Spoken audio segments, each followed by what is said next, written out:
அனைவருக்கும் என் அன்பின் வணக்கம். நான் உங்கள் நெல்லை அன்புடன் ஆனந்தி.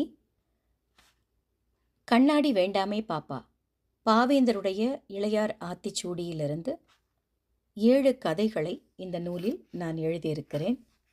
அதிலிருந்து கதைகளை பார்ப்போமா? முதல் கதை, அனைவரும் உறவினர். அம்மா அம்மா என்று கூப்பிட்டுக் கொண்டே வாசலை திறந்து உள்ளே வந்தாள் அனுசியா. அவள் பின்னாலேயே அவளுடைய தோழி அகல்யாவும் வந்து கொண்டிருந்தாள். இருவரும் 10ஆம் வகுப்பு படிக்கக்கூடிய மாணவிகள்.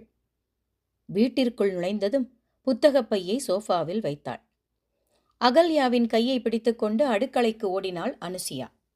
அம்மா, யார் வந்திருக்கா பாருங்க என்று அம்மாவிடம் கொஞ்சினாள்.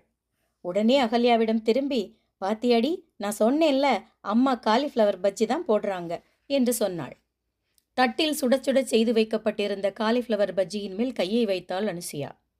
அவளின் கையை தட்டிவிட்டவாறே, ஏய், என்னடி பழக்கம் இது? எத்தனை முறை சொல்றது?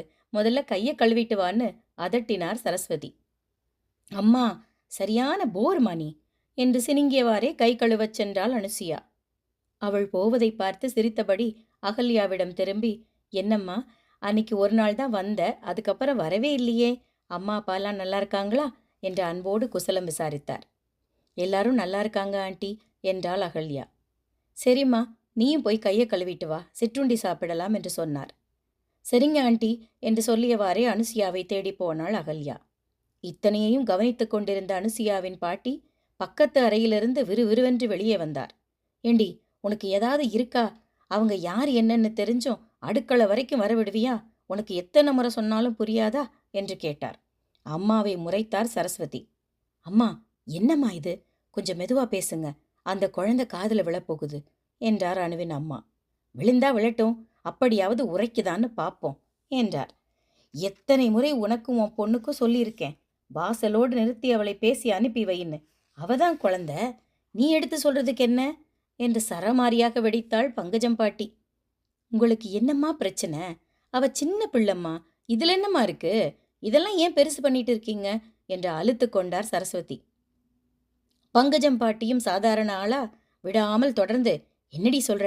அவங்க ஜாதி என்ன, நம்ம ஜாதி என்ன? அந்த காலத்துல நாங்கள்லாம் குழந்தைகளா இருக்கும்போது இவங்களெல்லாம் பின்கட்டு வழியாத்தான் வருவாங்க. அவங்களுக்கு தனி தட்டு தம்ளர் வச்சிருப்போம். சில நேரம் தேங்காய் சட்டையில கூட தண்ணியே கொடுப்போம் என்று சொன்னார். பாட்டி சொல்லி முடிக்கவும் அனுசியா அங்கே வரவும் சரியாக இருந்தது. குரலை சற்று தாழ்த்தி, பாட்டி, எத்தனை முறை உங்களுக்கு சொல்லியிருக்கேன், இந்த மாதிரிலாம் பேசாதீங்கன்னு. என் தோழியை பற்றி இப்படி பேசக்கூடாது, சி என்று பாட்டியிடம் உரிமை விட்டு அம்மாவிடம் சென்றாள். அதற்குள் சரஸ்வதியும் டைனிங் டேபிளில் பஜ்ஜியுடன் சுட சுட காஃபியும் கலந்து எடுத்து கொண்டு வந்து பிள்ளைகள் இருவருடன் அமர்ந்து பேசிக்கொண்டே சாப்பிட்டார். சிற்றுண்டி முடித்ததும் அகல்யா மெல்ல எழுந்தவாறே, சரிடி, நான் கிளம்புறேன், அம்மா காத்துட்ருப்பாங்க என்று சொல்லிவிட்டு விடை பெற்றாள். ஒரு டப்பாவில் சில பஜ்ஜிகளை வைத்து அவளிடம் கொடுத்து அனுப்பினார் சரஸ்வதி. வாசல் வரை வந்து தனது அன்பு தோழியை வழி அனுப்பிவிட்டு கோபமாக வீட்டிற்குள் வந்தாள் அனுசியா. நேரே பாட்டியின் அறைக்கு போனாள். ஏன் பாட்டி, இவ்வளோ வயசாகியும் இப்படி நடந்துக்கிறீங்க? உங்களுக்கு பல முறை சொல்லிட்டேன், எங்க தலைமுறையாச்சும் ஜாதிகள் எதுவும் இல்லாம நிம்மதியா இருந்துக்கிறோமே, தேவையில்லாம திணிக்காதீங்க. ஜாதிகள் இல்லையடி பாப்பான்னு மகாகவி பாரதியே சொல்லியிருக்காரு பாட்டி. பாரதியார் கவிதைகள் நீங்க படிக்கலன்னு தெரியுது. அதை விடுங்க, நம்மளை சுற்றி இருக்க எல்லாருமே நமக்கு உறவுக்காரங்க தானே, அனைவரும் உறவினர்னு பாவேந்தரும் சொல்லியிருக்காரே. எங்களுக்கு இதெல்லாம் எடுத்து சொல்லி புரிய வைக்க வேண்டிய நீங்களே இப்படி நடந்துக்கிட்டா எப்படி பாட்டி? உங்களை பற்றி நான் என்னவோ நினச்சேன், போங்க பாட்டி என்று வருத்தமாக சொன்னாள். நீங்களும் சராசரிதான்னு காட்டிட்டீங்க என்று முகத்தை சோகமாக வைத்து கொண்டாள். தனது அறைக்கு சென்று விட்டாள். கதவை சாத்தி விட்டாள். பாட்டிக்கு என்ன சொல்வதென்றே புரியாமல் அமைதி காத்தார். அவர் பார்வை அனுசியா பூட்டிய கதவின் மேல் நிலைத்து நின்றது. அடுத்த கதையில் மீண்டும் சந்திப்போம். நன்றி.